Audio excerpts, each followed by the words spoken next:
Bienvenidos. El día de hoy vamos a hablar un poco sobre lo que es la cardiopatía isquémica, que son los problemas que se dan en el corazón debido a la falta de circulación adecuada. Los invito a ver. Ok, vamos a hacer un poco de explicación de lo que vamos a hablar. Vamos a hacer una introducción a lo que es la enfermedad en sí. Vamos a cubrir la definición, la prevalencia, o sea, qué tan extendida está, factores de riesgo y cómo se produce. Luego vamos a meternos en el tema propio de la angina de pecho, sus tipos, síntomas y el manejo en forma somera. Luego de esto vamos a discutir lo que sería un infarto de miocardio, sus síntomas y cómo se maneja. Y también vamos a comparar lo que sería ambas patologías y al final vamos a hablar de manejo y prevención a largo plazo. Ok, comenzamos con una pequeña introducción.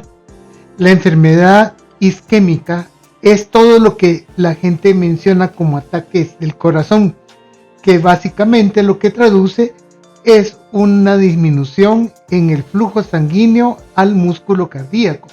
El corazón tiene su propio sistema de circulación. Entonces, si este tiene algún tipo de obstrucción, deja de llegar sangre al músculo cardíaco y es lo que lleva a múltiples patologías. El problema con esto es que si deja de llegar sangre al corazón en sí, sencillamente se puede lesionar varias de las zonas, vamos a decir, en cierta forma, al dejar de recibir sangre dejan de funcionar hasta, digamos, estar completamente inactivas, como puede ser el caso de un infarto. Conocer la prevalencia y los factores de riesgo es bastante importante. Ok, entendamos que la cardiopatía isquémica se caracteriza por una reducción del flujo sanguíneo al corazón, al músculo que produce los latidos cardíacos. Entonces, si esto sucede, como les digo, definitivamente el corazón deja de funcionar. En segundo lugar, las causas pueden ir desde tener cosas como el colesterol alto, hipertensión, el ser un tabaquista, o sea, consumir tabaco, y la diabetes. De hecho, la diabetes es tan importante dentro de las razones que muchas veces los cardiólogos son los que refieren los pacientes a los demás médicos, a los internistas como yo, para que manejemos las otras causas, ya que ellos descubrieron el problema cardíaco, pero también pueden haber estudiado al paciente y sencillamente descubrieron de que tenía otras patologías. En cuanto al impacto global, definitivamente es una de las principales causas de muerte en todo el mundo, afecta a millones de personas y a la vez la recuperación, si es que el paciente sobrevive en el caso de un infarto, la rehabilitación cardíaca es bastante cara. Asimismo, el tratamiento, por ejemplo, con stents, que son esos puentecitos que se ponen entre arterias para mejorar la circulación, operaciones de corazón abierto, etcétera, etcétera. Todos son procedimientos caros. Entonces no es solamente la enfermedad en sí que es cara, sino que también todo lo que sería el manejo a largo plazo es un gran problema, una gran carga global. Entonces, entre los factores de riesgo, generalmente estamos hablando de lo mismo: la presión arterial descontrolada, el uso de tabaco y los niveles altos de colesterol.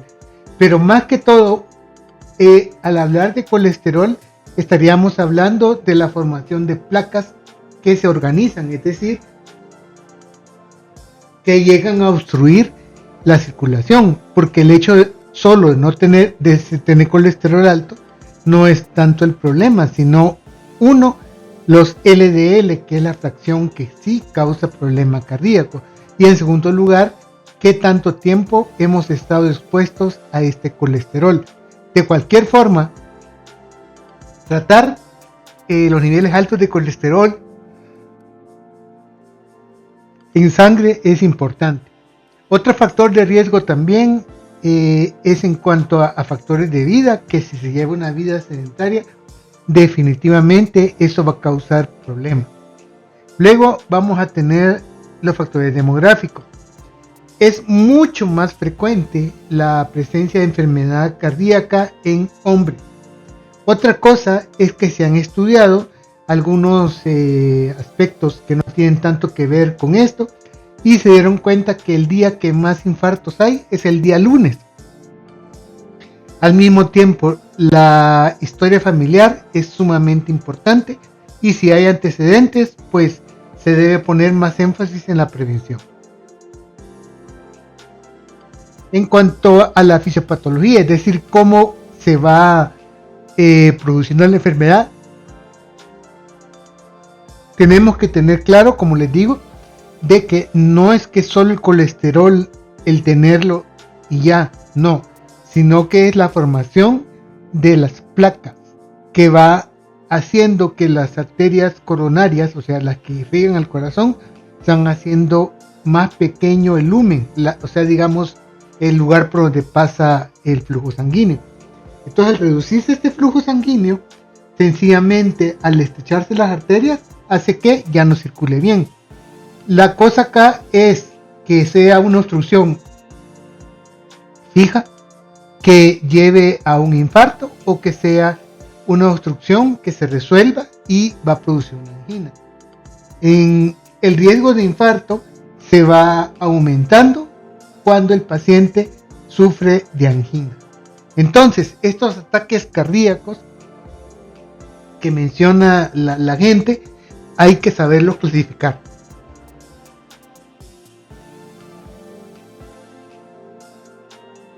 No es lo mismo un infarto que una angina. La angina de pecho, como se llama, es una manifestación de problemas a nivel de la circulación coronaria. Sencillamente puede ser de diferente causa, pero es importante hacer el diagnóstico correctamente para saber cómo se trata y cómo puede evolucionar.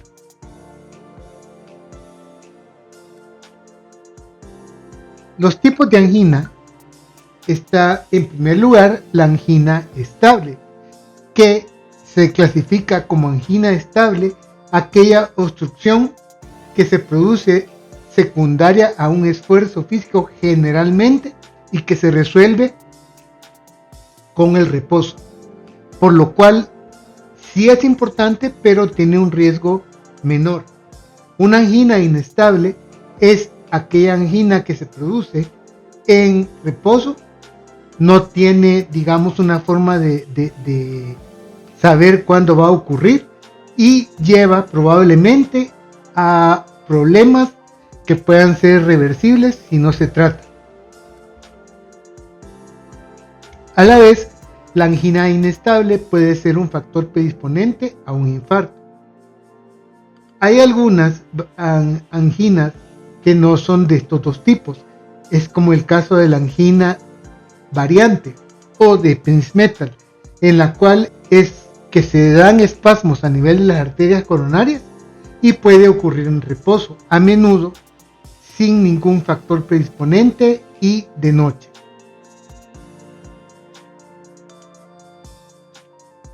Muy bien, en cuanto al diagnóstico y tratamiento, hablamos de un tratamiento agudo, es decir, cuando llega el paciente al hospital con los síntomas. Es importante hacer una historia clínica, ya que nos va a hablar de un dolor en el pecho que nunca se había presentado, nos va a hablar de que pueda este dolor irradiarse a un brazo, principalmente el izquierdo, nos va a hablar de que se siente mal, puede llegar sudoroso, puede llegar cansado y nos va a decir que el dolor comenzó durante algún esfuerzo.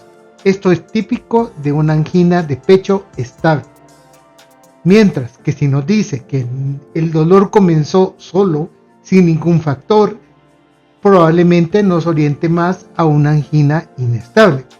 Después, en cuanto al manejo, el manejo agudo se basa en algunos medicamentos como los nitratos, como los betabloqueadores, y probablemente si se determina que en realidad necesita este tratamiento, se puede llevar a sala de operaciones para hacerle ya sea un diagnóstico más preciso o bien para tratarlo. En este caso se pueden colocar puentes, o sea, los llamados stents. Luego de que ya tenemos al paciente estabilizado, se le va a recomendar algunas cosas importantes, modificaciones en el estilo de vida. Por ejemplo, si fuma, que deje de fumar; si consume alimentos grasos, que ya no los consuma; si no ha tomado medicamento para colesterol o triglicéridos, comenzarle el medicamento. Y una cosa muy importante, y eso es precisamente quizás de los factores que más pueden modificar positivamente el pronóstico de estos pacientes, es que cuando viran hacia una dieta basada en plantas, definitivamente van a tener un mejor pronóstico.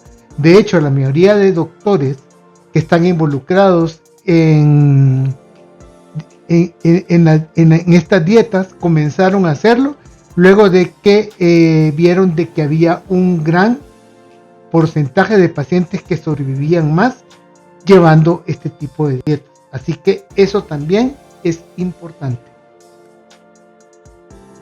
Bien, si ya tenemos, digamos, bien clara la imagen de una angina, que es un proceso que va a ser reversible en el caso de la angina estable, y en el caso de la angina inestable puede ser que sea reversible, o bien puede ser que evolucione hacia lo que sería un infarto de miocardio. En el caso de un infarto de miocardio es cuando definitivamente una de las arterias coronarias se tapa, tan fácil como eso. Y es por eso que si no se maneja bien, definitivamente vamos a tener muchas complicaciones. Ahora bien, si hablamos de los tipos de infarto de miocardio, vamos a hablar de dos tipos básicos: el que tiene elevación del ST y el que no tiene elevación del ST. Para efectos prácticos, estos son hallazgos que se dan en el electrocardiograma, que básicamente no tienen mayor significancia para el paciente, pero sí para nosotros los médicos y el manejo que se va a hacer. Entonces, estos son hallazgos que se dan a nivel del electrocardiograma. Es por eso que hacer un electrocardiograma definitivamente es sumamente importante. Otra cosa es que una vez se ha hecho el diagnóstico fino de esto, ya se puede entonces decidir cuál es el mejor tratamiento para el paciente.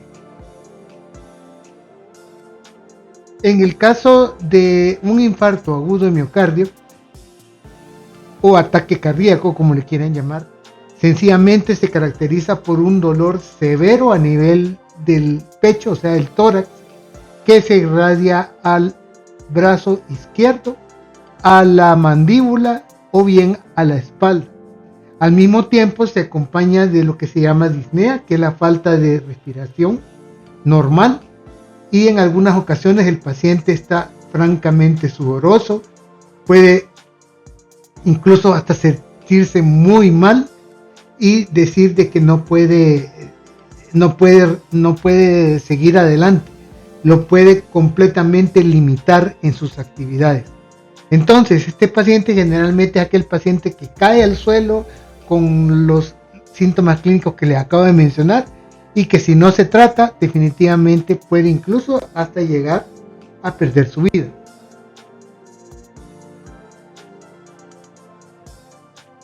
Entonces, si comparamos las dos entidades clínicas básicas, que son la angina de pecho y el infarto cardíaco, vamos a perder la opción de tratamiento más adecuada, y al mismo tiempo nos podemos confundir en cuanto a las causas y manejarlo adecuadamente.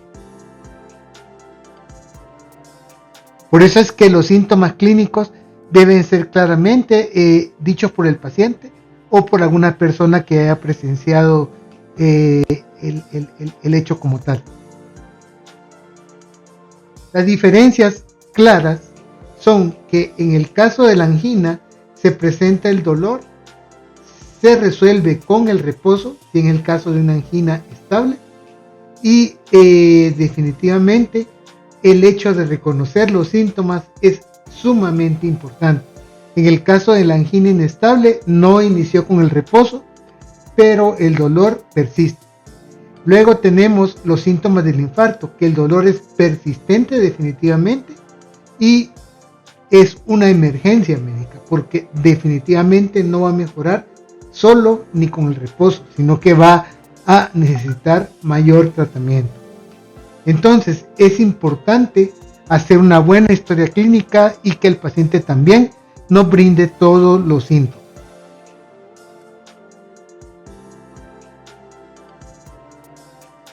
Ok, si tenemos causas que producen una disminución temporal del flujo sanguíneo, esto va a llevar a una angina y eso hace de que los requerimientos aumentados por un esfuerzo o digamos algún esfuerzo físico definitivamente o bien un estrés emocional aumentado nos va a dar angina y al mismo tiempo se va a mejorar los síntomas con el reposo.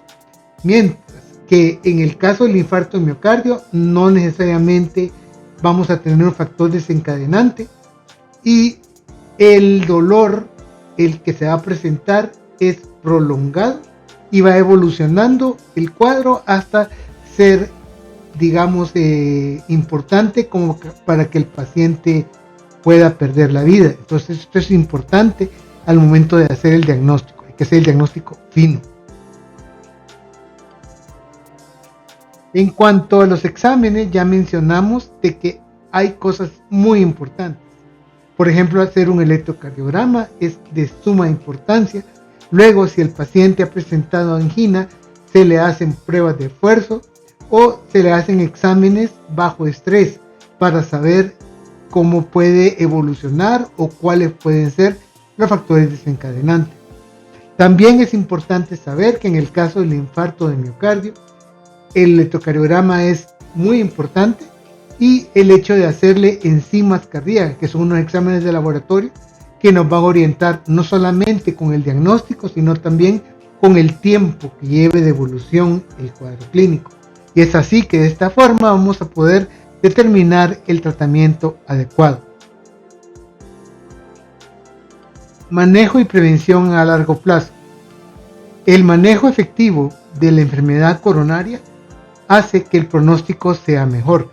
Es así que no solamente en los cambios, modificaciones que se hagan en el estilo de vida, sino que también la intervención farmacológica, o sea, con medicamentos, es sumamente importante. El tratamiento definitivamente tiene que ser modificaciones en el estilo de vida y control de los factores de riesgo. ¿Por qué? Porque en esta forma el paciente puede tener un mejor pronóstico, además de que va a necesitar menor manejo. Como les dije, es importante entender que esta enfermedad es cara y al mismo tiempo no solamente es cara por los medicamentos, sino por los procedimientos que se le deben hacer.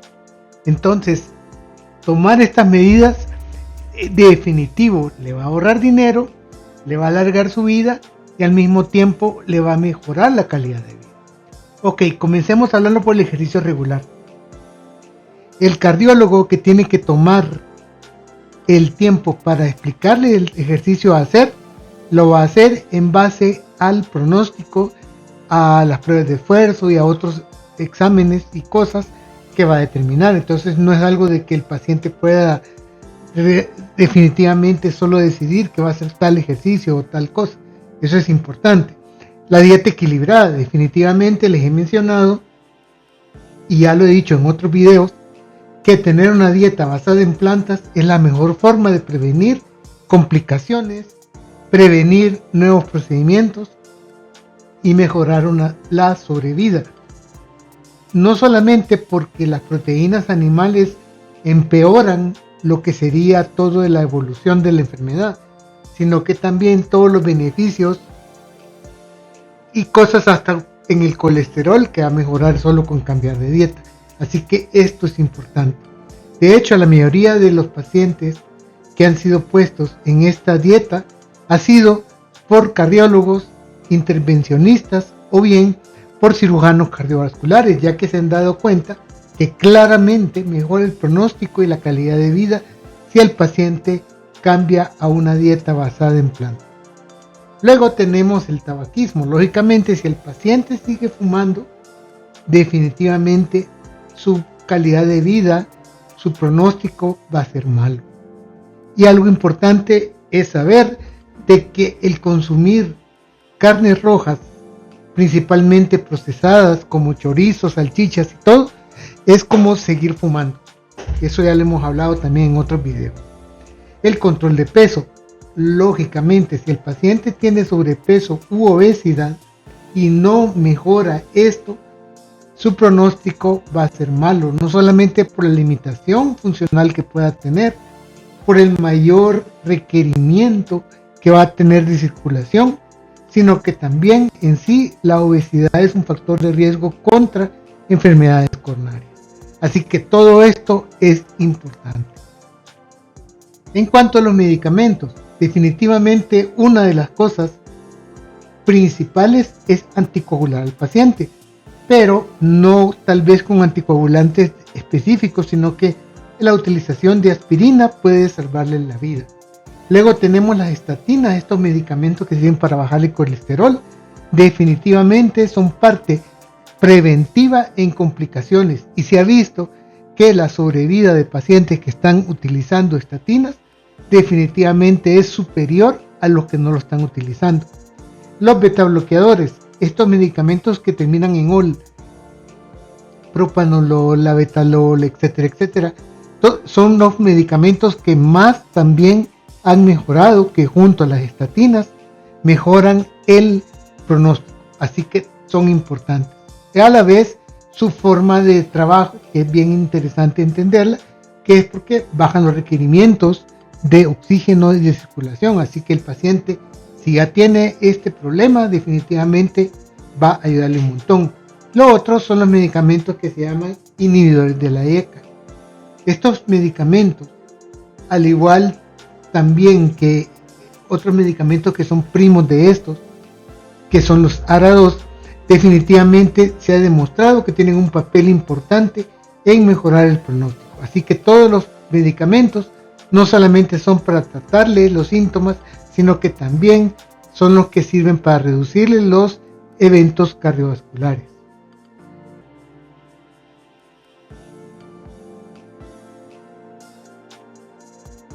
La importancia de seguir al paciente y supervisión periódica.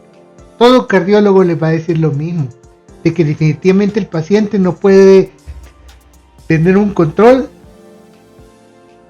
y luego abandonarlo, porque esta enfermedad lo único que está garantizado es en que va a ir empeorando. Así que necesita el tratamiento farmacológico, necesita una titulación, o sea, el manejo de los medicamentos, y definitivamente es importante que estén en control. A la vez hay que seguir controlando los factores de riesgo, como ya les mencioné. Entonces el mejor resultado se va a obtener en los pacientes que llevan un plan terapéutico adecuado y que definitivamente va a tener un mejor pronóstico.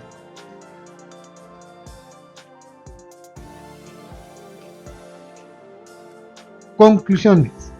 Primero, la cardiopatía isquémica es un problema de salud que afecta a millones de personas y que requiere un tratamiento eficaz. A la vez, es importante saber que es un padecimiento que no solamente cobra bastantes vidas, sino que también es un riesgo altísimo en cuanto a lo económico.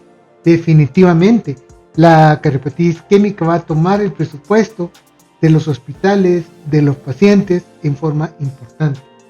Luego, es importante reconocer qué es una angina y qué es un infarto. Y esto es importante, llamar también las cosas por su nombre, que hay que saber hacer una buena historia clínica por parte del médico, pero también el hecho que el paciente pueda darle los datos necesarios al médico para que pueda hacer un buen diagnóstico es importante. Y por último, las estrategias de gestión efectivas van desde la modificación de los factores de riesgo, de todas las cosas que puedan predisponerle al paciente, así como manejar las complicaciones que puedan ser resultados de padecer de estas enfermedades. Así que no solamente es fármacos, medicamentos, sino que también es modificación de factores de riesgo y de otros factores en la vida del paciente. Gracias por haberme acompañado hasta el final del video. Los espero en el próximo y al mismo tiempo espero que les haya sido de utilidad y que lo compartan con las personas que les pueda ser útil.